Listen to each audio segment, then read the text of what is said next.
Ladies and gentlemen, boys and girls, I hope you're in the humour for a story. All the way from Germany, we have Katrin Somers. Hello, Katrin. Hello. And we are here in Sheehan's storytelling cottage, where there are 300 years of storytelling in the walls.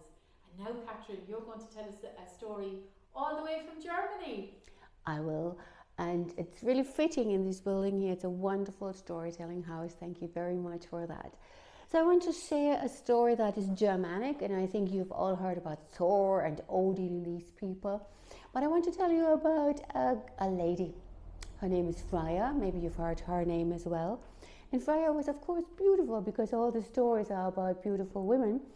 But she was also a goddess, and that means that she had special abilities. So one of her abilities was she could really spread her arms and then grow wings, and she could fly across the landscape and see beautiful Kiri, although we are not talking about Germany.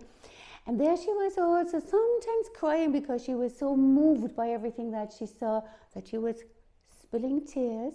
And when the tears dropped into the rivers or into the lakes, they would turn into ember. And ember is a precious stone because they sell it for jewelry, and it has little spots in it, sometimes insects. And when the sun shines into it, it's orange, it's red, it's brown, it's yellow, it's all the colors of the sun. It's very, very nice. Maybe that is why Freya was so fond of jewelry and precious stones. She collected it. She was really a magpie for that. And one day she was flying across the countryside and happy, enjoying the sun, when she saw something sparkle. She thought, what could that be? And she was flying over that again and again. And then she said, wow, the sun was falling into a cleft in the mountain, in the hillside. And she was looking down into that and said, how can I get in there? So she landed, folded her wings back and looked down. And then she had to kneel down and really break the fern. And she looked inside and said, whoa, what's happening there?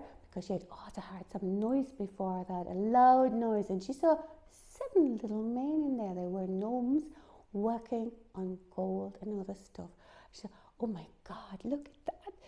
First of all, the scenery, it was a cavern, a lovely cavern lit by the sunshine.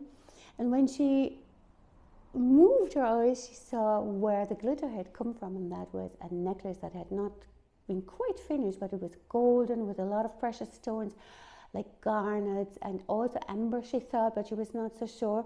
So she said, I must get down there. And so, being a goddess, no problem for her, she went down there. And the gnome said, what are you doing here? This is our cavern, you cannot just come in. But they looked at her. She looks familiar. Is she Freya? Oh God, what a beautiful lady, what a beautiful a goddess really. And she said, I need that necklace. It's so beautiful. I must have it. It touches my heart. How much is it? And they shook their head and they said, you cannot have it. It's not for sale. It's ours. It's a one only.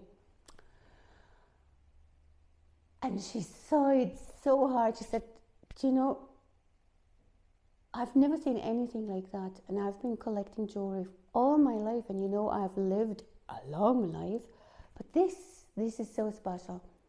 Name any price in the world, I will pay it. And so they talked together and they discussed. It took quite a while, but they always looked at her and they liked what they saw. And they said, okay, Freya, we have decided you can have it if we can have 1 night each. So we're 7 dwarfs. 1 night each is 7 nights. 7 days and nights would be better even. Will you do that? And she said, yes, anything for this necklace. And so she had a happy time actually with these 7 guys because they could talk with her, they showed her around, there were lots of things to be seen, more gold of course, more glitter. And so the 7 days and 7 nights passed quickly. And after that she said, can I now please have this necklace? And of course they had finished it in the meantime. It was gorgeous. It was so beautiful. And they took it up and the light shone on it and it was amazing. And they placed it round her neck and it was as if it had ever always been there. It was just fitting her like natural. And she touched it and she sighed and she said, now I'm a happy person. This is all I ever wanted. Thank you so much. Does it have a name? And the dwarf said, yes. It is called Brisingamen. And so she said, thank you for everything, and I have to go home to my husband because he hasn't seen me in 7 days, and I will show him what I have, and everybody will be happy. So she went up, she spread her wings and flew across the country, and when people were looking up, they could see a glitter and a sparkle in the skies, and you sometimes still see that, and that's the Brisingamen name. That is part of the story of Freya. Thank you very much. Brilliant.